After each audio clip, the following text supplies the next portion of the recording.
नमस्कार बच्चों। आज के इस वीडियो में हम पोर्टियर रेगुलेशन डायग्राम ड्रॉ करेंगे। मींस पोर्टियर ट्रायंगल हमने बना लिया, तो जीरो पावर फैक्टर कंडीशन में पोर्टियर रेगुलेशन डायग्राम ड्रॉ करने के साथ साथ हम जीरो पावर फैक्टर के कैरेक्टरिस्टिक्स को भी यहाँ पे एनालाइज करेंगे और वो फेजर फॉर्म में हम एनालाइज कर रहे हैं। तो आइए इस डायग्राम को ड्रॉ करने के लिए सबसे पहले हम बेसिक आर्किटेक्चर को समझते हैं। बेसिक आर्किटेक्चर में मैंने एक लैगिंग लोड सिस्टम लिया है। इस लैगिंग लोड सिस्टम में आप देख पा रहे होंगे कि मैंने रेफरेंस एक्सिस जो लिया है वो वोल्टेज को लिया है, यानी भी यहाँ पर रेफरेंस एक्सिस है। चूंकि लैगिंग पावर फैक्टर है वो भी फाई एंगल से है, तो यहाँ पे जो आर्मेचर करंट है वो फाई एंगल से लैग कर रहा है बच्चों। अब दो चीज यहाँ ध्यान दीजिएगा, मैंने रेसिस्टेंस के अंदर होने वाला ड्रॉप कंसीडर नहीं किया है। इफेक्टिव रेसिस्टेंस यानी रेसिस्टेंस के अंदर आर्मेचर रिएक्शन की वजह से होने वाले ड्रॉप को मैंने कंसीडर नहीं किया है, इसीलिए यहाँ पे आपको आई आर ए नहीं दिख रहा होगा, उसको नेग्लेक्ट कर लिया हमने। साथ में बच्चों आर्मेचर रिएक्शन की वजह से जो ड्रॉप हो रहा था, रिएक्टेंस जो डेवलप हो रहा था, उसके भी ड्रॉप को मैंने कंसीडर नहीं किया है, इसीलिए मैंने यहाँ आई एक्सएल लिया है, लीकेज रिएक्टेंस को ड्रॉप को कंसीडर किया है।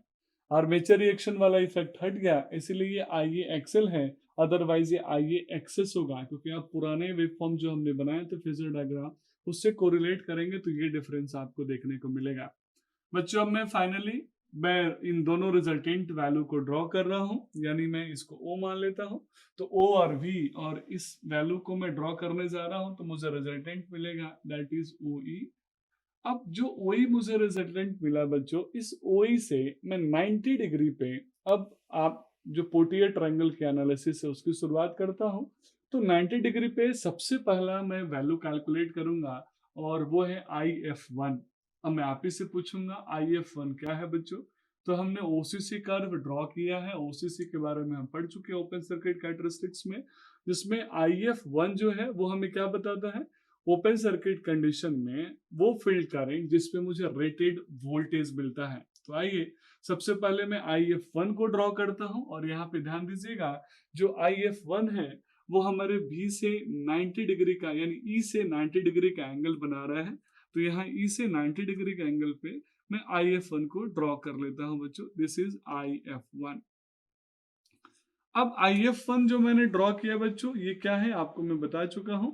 ये ओपन सर्किट कैरेक्टरिस्टिक्स में वो फील्ड करंट है जिसमें मुझे रेटेड वोल्टेज मिल रहा है, तो मैंने इसको मेंशन कर दिया IF1। अब मैं बात करूंगा IF2।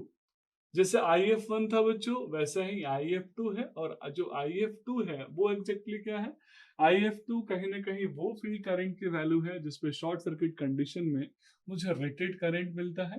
तो मैं IF2 ड्रॉ कर लूंगा, और IF2 का जो कर्व होगा वो देखिएगा डिपेंड करेगा पावर फैक्टर एंगल पे। ये मैंने IF2 की लाइन ड्रॉ कर लिया, तो दिस इज IF2। ये मैंने IF1 ड्रॉ किया था O से A, अब मैं इसको मान रहा हूँ A से B। अब इन दोनों वैल्यूज को मैं मिला दे रहा हूँ बच्चों, तो ये मेरा बन जाएगा रिजल्टेंट वैल्यू। ये मुझे मिला IF, that is called resultant value. मैंने रिजल्टेंट वैल्यू भी निकाल लिया, दिस इज IF।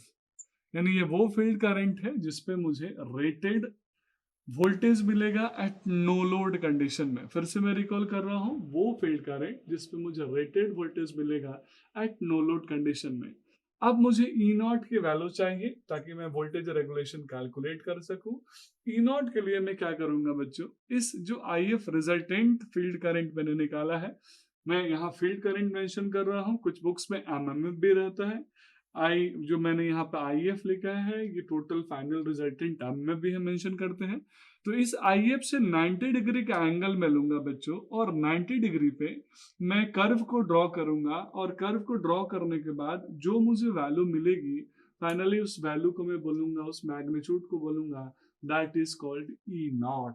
यानी इससे 90 डिग्री के एंगल पे जो मुझे वैल्यू मिला दैट इज ई नॉट। किसके 90 डिग्री पे बच्चों, इसके 90 डिग्री पे। यानी यहाँ पे 90 डिग्री का एंगल हम लेके चल रहे हैं, इसके साथ ये ध्यान रखिएगा हमेशा। तो 90 डिग्री के एंगल पे जो मुझे वैल्यू मिली दैट इज ई नॉट। तो इस तरीके से इस पोर्टियर डायग्राम में मैं चाहूँ तो ई नॉट की वैल्यू आसानी से बच्चों कैलकुलेट कर सकता हूँ।